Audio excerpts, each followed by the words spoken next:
Materi kita kali ini adalah tentang kewajiban dan hak sebagai warga negara. Di video sebelumnya sudah dijelaskan tentang pengertian dan definisi dari kewajiban dan hak. Jadi, kali ini tidak perlu saya jelaskan lagi. Jika belum mengerti apa arti kewajiban dan hak, bisa tonton video-video sebelumnya. Kali ini kita akan fokus membahas tentang kewajiban dan hak kita sebagai warga negara. Sebelum masuk ke dalam contoh kewajiban dan hak sebagai warga negara, di sini saya mau bercerita sedikit tentang negara kita, Indonesia. Indonesia adalah negara kepulauan terbesar di dunia. Nah, ternyata negara kita adalah negara kepulauan terbesar di dunia. Berarti negara kita adalah negara yang sangat besar. Terus, di sini dikatakan juga, Indonesia memiliki lebih dari 17.000 pulau, di mana hanya sekitar 7.000 pulau yang berpenghuni. Nah, berarti masuk akal kenapa negara kita dikatakan negara kepulauan terbesar di dunia. Ternyata negara kita memiliki 17.000 pulau. Kebayang enggak? 17.000 pulau itu kayak mana banyaknya? Dan yang didiami manusia hanya 7.000 pulau. Berarti, coba kita kurangkan sama-sama. 17.000 dikurang 7.000. Berarti masih ada sisa 10.000 pulau. Nah, 10.000 pulau ini berarti kosong, nggak ada penghuninya. Berarti kita di sini yang tinggal di Pulau Kalimantan termasuk di dalam 7.000 pulau itu. Nah, 10.000 pulau itu tadi katanya nggak berpenghuni. Mungkin yang huninya hanya binatang-binatang dan tumbuhan. Terus dikatakan juga Kalimantan, Jawa, Sulawesi, Sumatera, dan Papua merupakan pulau utama di Indonesia. Nah, sebenarnya masih ada lagi. Seperti Pulau Bali. Ada juga yang lainnya, misalnya ada NTT kan, Pulau Nusa Tenggara. Yang besar-besar lainnya itu masih banyak. Cuman yang di sini seperti Kalimantan, Jawa, Sulawesi, Sumatera, dan Papua ini termasuk pulau utama yang sangat besar. Sisanya tadi yang mungkin yang kecil-kecil seperti Bali, Nusa Tenggara, dan sebagainya. Selain itu, Indonesia juga memiliki pulau-pulau kecil. Nah, kan benar seperti Bali katanya, Karimun Jawa, Gili, Lombok yang merupakan tujuan wisata lokal maupun internasional. Nah, tentunya anak-anak di sini pasti salah satunya sudah ada yang pernah ke Bali, mungkin minimal ke Pulau Jawa, pasti ada yang sudah pernah jalan-jalan keluar pulau. Nah, tapi kalau di negara kita Indonesia, yang paling terkenal yaitu Pulau Bali dan juga Pulau Lombok. Itu adalah wisata internasional yang paling terkenal. Nah, terus ibu kota negara kita, Indonesia adalah Jakarta dan terletak di Pulau Jawa. Kalau ibu kota negara, saya rasa semuanya sudah tahu. Ibu kota negara kita adalah Jakarta. Dan juga Bhinneka Tunggal Ika.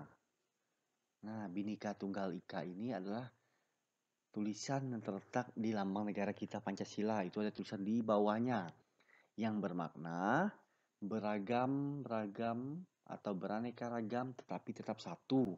Nah, itu artinya beraneka ragam ini artinya banyak. Merupakan logo nasional Republik Indonesia. Nah, logo ini menggambarkan masyarakat Indonesia yang majemuk namun tetap satu. Juga menjadi pegangan hidup masyarakat Indonesia. Nah, lambang Pancasila kita di bawah kaki burung Garuda itu kan ada menggenggam atau mencapit tulisan Bhinneka Tunggal Ika yang artinya tadi beraneka ragam tetapi satu. itu menggambarkan negara kita. Kita di Kalimantan saja bayangkan itu sudah banyak sukunya. Ada Dayak, ada Melayu, ada Chinese, ada Batak, mungkin ada yang dari NTT, ada yang dari timur seperti Papua, ada suku apalagi Melayu, Jawa, dan masih banyak suku-suku lainnya. Tetapi kita tetap satu, seperti di kelas. Kebayang atau pernah menanyakan enggak? Suku kawannya itu suku apa-apa saja. Nah, dalam satu kelas saja sukunya banyak sekali. Tetapi kita tetap satu. Nah, itulah gambaran dari Bhinneka Tunggal Tunggal Ika. Hingga tahun 2016, warga negara Indonesia diperkirakan mencapai 250 juta jiwa. Nah, 250 juta jiwa ini sangat banyak. Termasuk diri kita nih, salah salah satunya termasuk dalam 250 juta ini. Terus, Indonesia adalah negara dengan jumlah penduduk terbesar keempat di dunia. Nah, Indonesia ternyata masuk ke dalam peringkat keempat nih. Yang pertama ada China, urutan pertama. Kedua India dan Amerika. Nah, yang keempat baru Indonesia. Masyarakat Indonesia terdiri dari sekitar 300 suku. Nah, kebayangkan 300 suku itu sangat banyak. Seperti suku Jawa, Sunda, Batak, Cina, Dayak, dan Papua. Nah, ini contoh gambaran suku-suku besar yang ada di Indonesia nih. Walaupun sebenarnya ada lagi seperti Melayu tadi tidak saya cantumkan di sini. Ada Melayu mungkin, ada yang dari Sulawesi sukunya, ada yang dari Sumatera.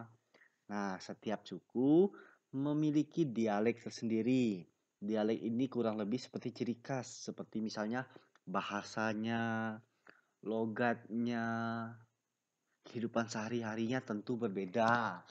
Seperti misalnya di lingkungan kita, ada Dayak, ada Cina, ada Melayu, ada Batak, misalnya ada Jawa juga misalnya. Nah, dari kelima suku ini saja nih, kalau kita berbicara pasti sudah beda gaya bahasanya. Cara berbicaranya, logatnya berbeda. Nah, tetapi intinya kita harus tetap rukun, damai, nggak ada permusuhan, saling membantu, harmonis yang penting hidupnya. Terus, secara keseluruhan, terdapat lebih dari 360 dialek yang memperkaya budaya Indonesia. Namun, demikian, bahasa Indonesia adalah bahasa nasionalnya. Nah, ini yang paling utama. Pernah nggak atau pernah ngalamin misalnya ketemu orang yang berbeda suku? Pasti karena kita saling nggak ngerti bahasa sukunya, terpaksa kita menggunakan bahasa Indonesia. Nah, itulah kenapa negara kita sangat kaya. Walaupun berbeda-beda bahasanya, kalau kita ketemu orang, kita selalu menggunakan bahasa Indonesia. Kenapa? Karena kita harus bangga menjadi bangsa Indonesia.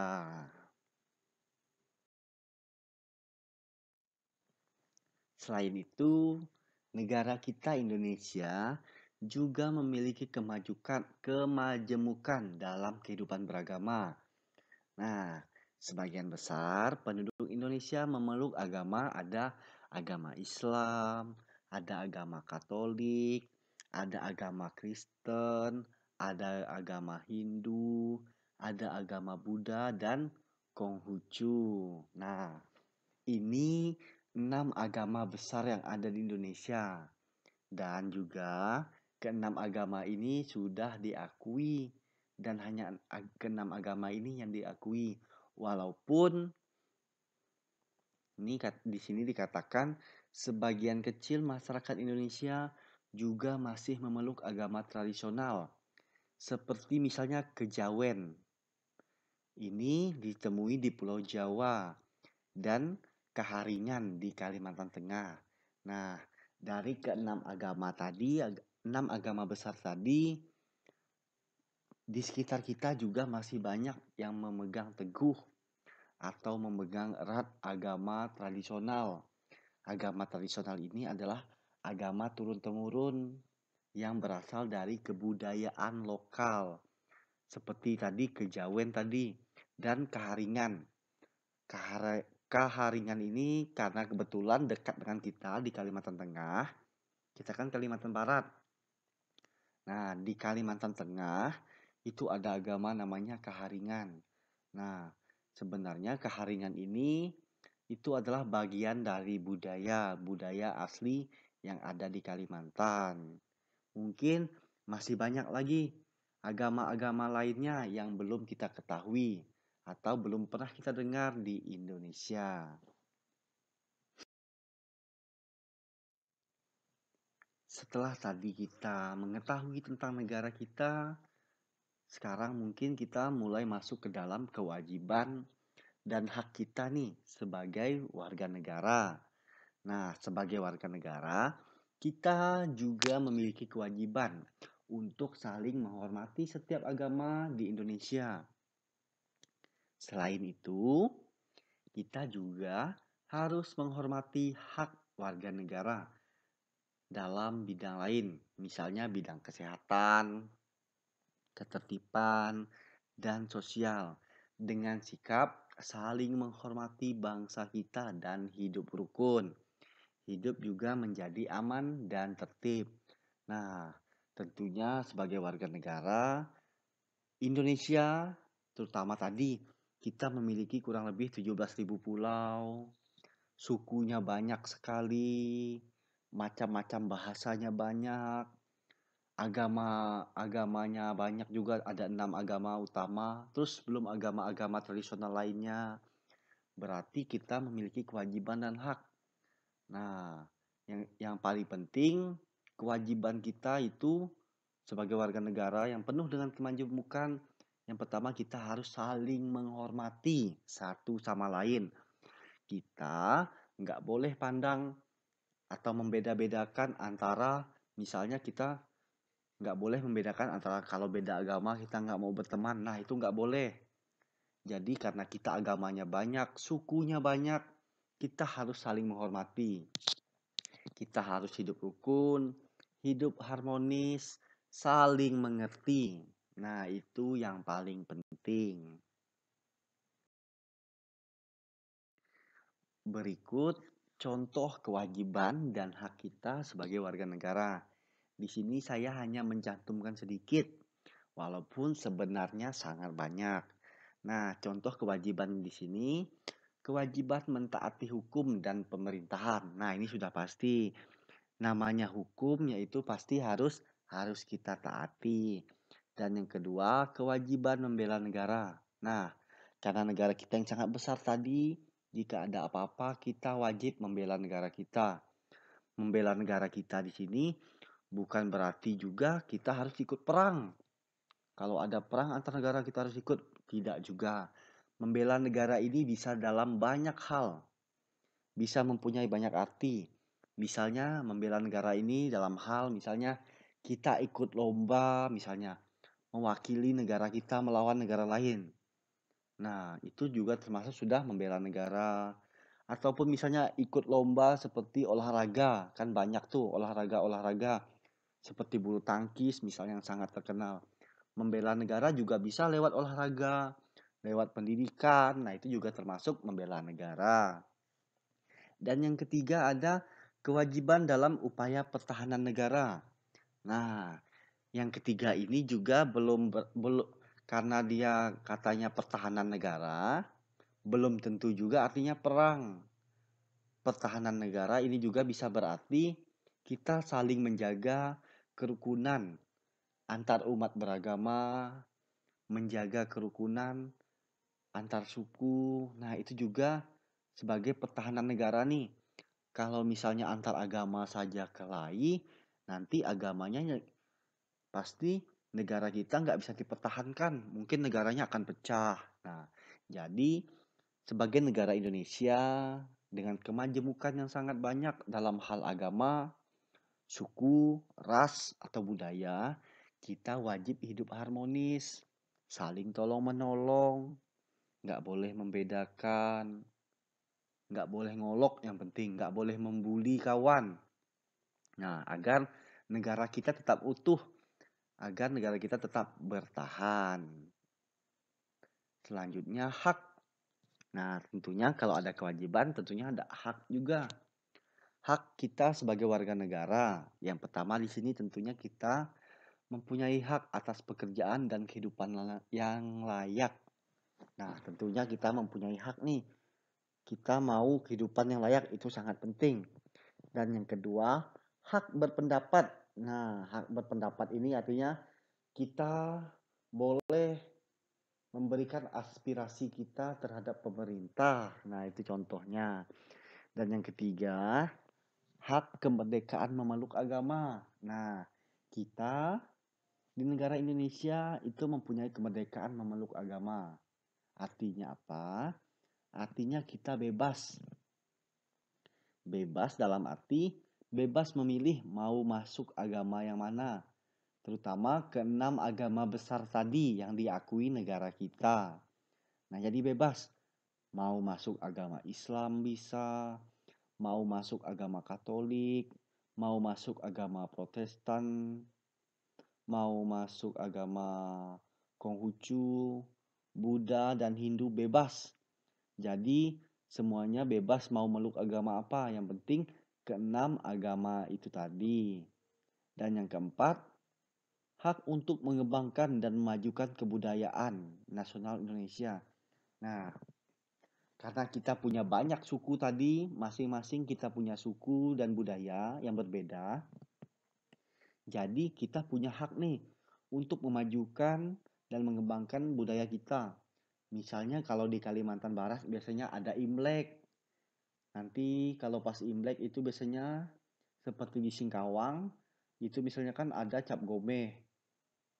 Nah, Cap Gomeh itu juga termasuk melestarikan budaya, mengembangkan budaya. Kalau yang misalnya suku Dayaknya biasanya itu ada namanya gawai, gawai Dayak setiap tahun. Nah, itu juga sebagai memajukan dan mengembangkan kebudayaannya. Terus yang Melayu misalnya kalau di kota Pontianak itu ada namanya robok-robok. Nah, robok-robok itu juga sebagai mengembangkan dan memajukan budaya agar budayanya tidak hilang. Nah, selanjutnya di sini adalah contoh nih. Contoh kewajiban dan hak kita sebagai warga negara Indonesia. Yang pertama di situ ada gambar anak-anak sedang mengantri di kelas. Nah, mengantri ini termasuk dalam kewajiban kita. Kewajiban dalam hal apa? Dalam hal mentaati hukum. Nah, mengantri itu termasuk dalam mentaati hukum. Jadi kita harus hidup tertib. Nah, makanya sebagai contoh saat kita pulang di sekolah, pulang dari kelas seperti pada gambar, ini kan anak-anak nih berbaris ingin keluar dari kelas tapi mengantri. Nah, ini contoh dari kewajiban. Terus di bawahnya ada gambar nih pemimpin-pemimpin umat agama. Nah, di sini para pemimpin agama bergandeng bersama tanpa melihat perbedaan agama. Selanjutnya di sini ada gambar lagi pawai.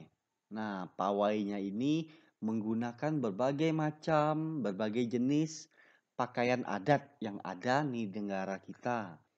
Nah, ini contoh dalam mengembangkan tadi, mengembangkan dan memajukan budaya. Dan gambar yang terakhir, ini sebagai contoh kehidupan kita nih harus rukun dan harmonis. Di sini ada 1, 2, 3, 4, 5, 6, 7, 8. Nah, ada 8 anak yang menggunakan baju adat berbeda sambil bermain dan bekerja sama. Nah, ini gambaran dari negara kita. Jadi kita harus hidup rukun, kita harus hidup berdampingan dengan harmonis, tidak ada permusuhan, tidak ada diskriminasi, tidak ada membedakan satu sama lainnya. Jika kita hidup rukun, hidup harmonis, damai, tentunya kita semua akan tenang hidup di bumi ini, tentunya di bumi kita, negara kita Indonesia. Oke, mungkin cukup sekian materi kita dalam video pembelajaran ini. Kurang dan lebihnya jika ada salah kata atau salah tulisan, salah ucapan, saya ucapkan mohon maaf. Terima kasih telah menonton video pembelajaran saya. Jangan lupa di like, di share, dan di subscribe. Terima kasih. Terima kasih.